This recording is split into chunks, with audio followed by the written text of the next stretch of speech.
Alors, bonjour. Aujourd'hui, en ce vendredi, on est vendredi le 28 mai. Je vous souhaite une bonne journée.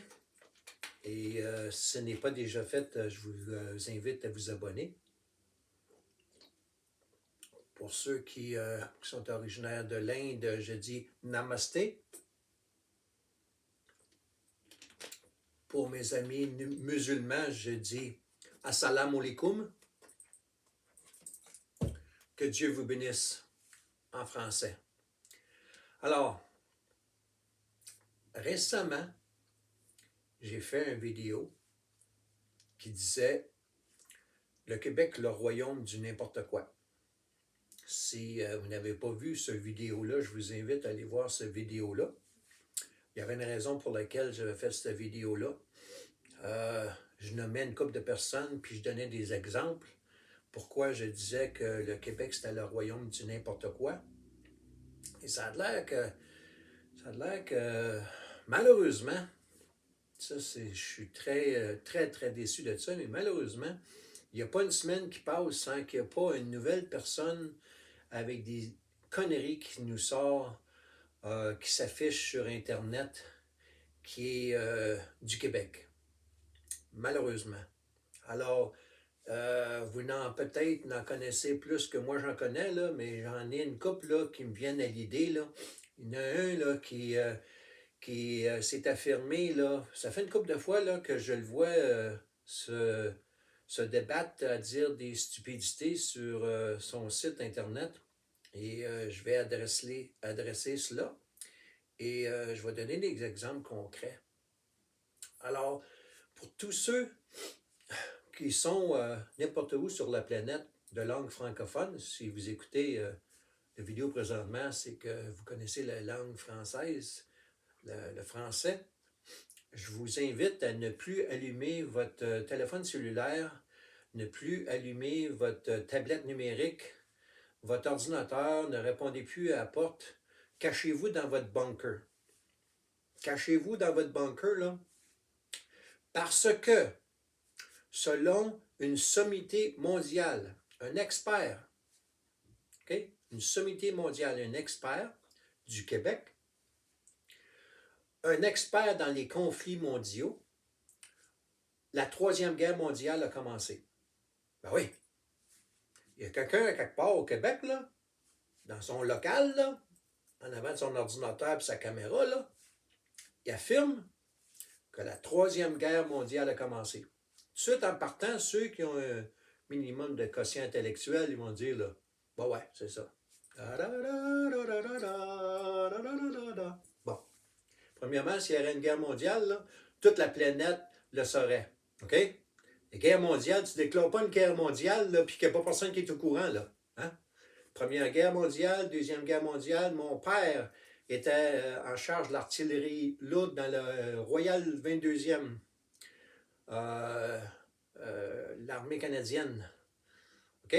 Fait que, petit Joe connaissant, là, au Québec, là, qui déclare qu'il y a une guerre mondiale, là, évidemment, c'est pas une guerre, s'il y a une guerre à y avoir, n'est pas une guerre comme là, on a connu. OK? Avec des chars d'assaut, puis OK, ça peut être une guerre bactériologique, ça peut être une guerre au niveau numérique.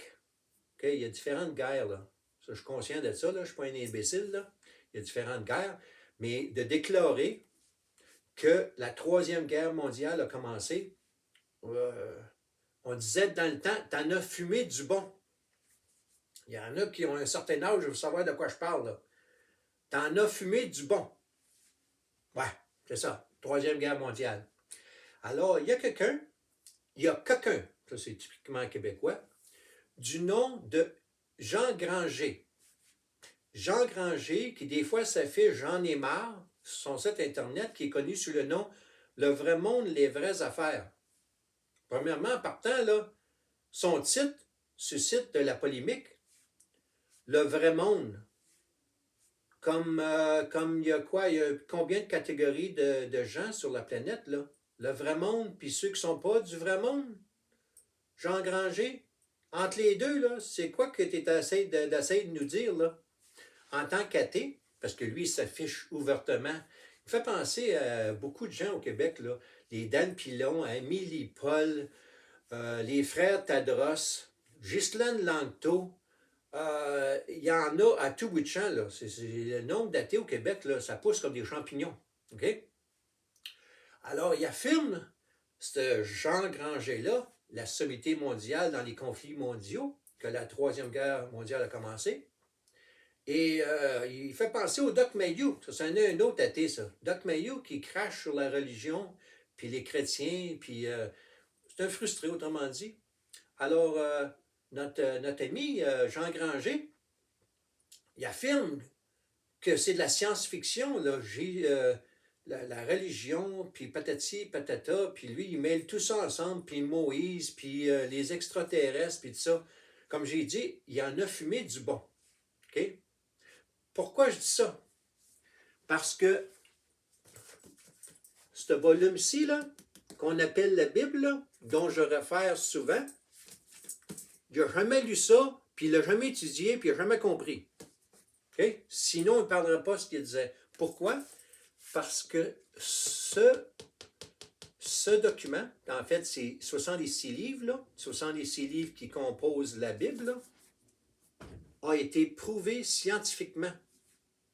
Pour les détails qu'elle donne au niveau archéologique, les villes, les endroits qu'elle nomme, que ceux ont douté, qui n'ont jamais existé, que finalement ils ont découvert que oui, cet emplacement a existé, des tribus, des groupes d'individus, des communautés, des tribus, des nations qui ont existé, que le monde a dit ça n'a jamais existé, finalement ils ont découvert, oups, on a fait une erreur, ça a existé. Alors tout ce qui a été dit dans la Bible, il y a des choses qui restent à être à se rendre compte, là, parce qu'il y a des prophéties qui ne sont pas encore arrivées, là, mais la majorité des prophéties qui ont été dites dans la Bible sont arrivées. OK?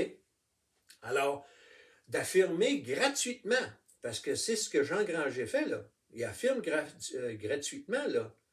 Il n'y a pas d'études théologiques. Lui, c'est parce qu'un athée, c'est facile d'argumenter puis sortir d'un chapeau, là, un lapin, là. Tu sais, là, c'est de la science-fiction. Facile de faire ça. Moi, je me base sur du concret, là. OK? Une expérience de vie, puis qu'est-ce qu'il y a là-dedans, puis les témoignages que j'ai eus. OK? Puis moi, je ne suis pas un scientifique, là. Puis Jean Aymar, là, ou Jean Granger, ce n'est pas non plus un scientifique. Les scientifiques sont très, très nombreux à affirmer que ce qu'il y a là-dedans est véridique, a été prouvé. OK? Jésus-Christ, il existe. Il y a un individu qui est né, OK? Un juif, qu'on a donné le nom de Jésus. Cet individu-là a existé. Puis à un moment donné, un jour, à la mort de Jean Granger va arriver face à face avec Jésus-Christ, puis il va y arriver avec une question. Qu'est-ce que tu as fait de ta vie, Jean? La vie que je t'ai donnée, qu'est-ce que tu en as fait? Au lieu de me cracher dessus. Hein? Parce que Doc Mayou puis Jean Granger, c'est dans la même catégorie, ça. La même catégorie d'athées qui ont une jouissance incroyable à cracher sur la religion. Les chrétiens, puis sont surtout la religion catholique, puis je peux comprendre à un certain point, mais c'est parce qu'ils s'imaginent que la religion catholique, c'est tout ce qu'il y a au Québec. Puis l'islam radical, là, je suis d'accord, l'islam radical, il y a des côtés qu'il faut dénoncer, là. Mais là, ils mettent tout ça ensemble, là. Alors, quand je jette de la lumière, c'est sur des individus comme ça, que ça fait dur. Puis quand je dis que le Québec, c'est le royaume du n'importe quoi, c'est que ça pousse comme des champignons. Société laïque, ils ont flushé la religion dans les années 60 lors de la Révolution tranquille, puis ils ont subi, depuis ce temps-là, une descente, une descente, une descente, une descente. Ce que tu vois en France, c'est ce que tu vois au Québec. La social-démocratie, au niveau politique, c'est ce qu'on voit au Québec. OK? On débarque le crucifix, la laïcité, mais ça fait un vacuum, parce que le vide n'existe pas. Un vide, ça n'existe pas. Ça fait un vacuum, c'est rempli par d'autres choses. Les gens sont à la recherche de vérité. OK? Ils recherchent quelque chose qui est au-delà de eux. OK? Ça, c'est un phénomène, c'est pas moi qui l'ai inventé, là. OK? Alors, le trou qu'ils ont dans eux, là, l'espace, là, demande à être rempli, puis c'est par Dieu, par Jésus-Christ, qu'on remplit le vide. OK? C'est pas dans le mouvement Thrive, puis le nouvel âge, puis le patati, puis le patata, puis le mouvement avec Gis, puis ses dièses, là. Il y en a à tout bout de champ avec des affaires de même. Il y en a un autre qui s'est pointé un matin. Tadros. Ben ouais. Tadros qui s'affiche Donald Trump et les travailleurs de lumière. Ça veut dire quoi, là? Un titre de même, ça veut dire quoi, là? Donald Trump et les travailleurs de lumière. Tu sais, là, on est fort là-dedans, là, au Québec, là. La lumière, le cosmos, les vibrations. Ouh, le cosmique. Franchement, là, c'est ce qu'on appelle nouvel âge. Ils ne veulent pas donner le nom, ils ne veulent pas s'afficher comme nouvel âge, là, mais ça rentre tout dans les sectes, dans les. Qu'est-ce qu'on appelle nouvel âge? Toutes sortes de courants qui partent, qui viennent, puis qui partent, puis qui partent. Puis c'est pas nouveau, là. Ça fait des décennies, ça fait longtemps que ça existe, ça, là. Il n'y a pas rien, il n'y a pas personne qui a inventé ça, là, au Québec, là. C'est-tu du recommencement, là, du vieux tout réchauffer, du réchauffer, puis on lui donne un nouveau nom, puis une nouvelle twist. OK? Mais ça fait des victimes. OK? L'ordre du temple solaire, là, vous ferez des recherches, là, les victimes que ça l'a fait, ça. OK? Les Templiers, OK? Les victimes que ça l'a fait. Alors, je ne dis pas que la religion catholique, là, est sans faute. C'est pas que je dis. Puis je dis pas que les gens, que ce soit les religieux ou non religieux, ne sont pas sans faute. C'est pas ce que je dis. Il y a une distinction à faire, là. Jésus-Christ, là, il était sans faute. Puis c'est le modèle à suivre, Jésus-Christ. OK? Nous, tous, êtres humains sur la planète, on a tous nos travers. Il n'y a pas personne de parfait. OK? On a tous nos torts. On a tous offensé quelqu'un. On s'est fait offenser. On a été offensé par quelqu'un, puis on a offensé quelqu'un. OK? Alors, des gens là qui ont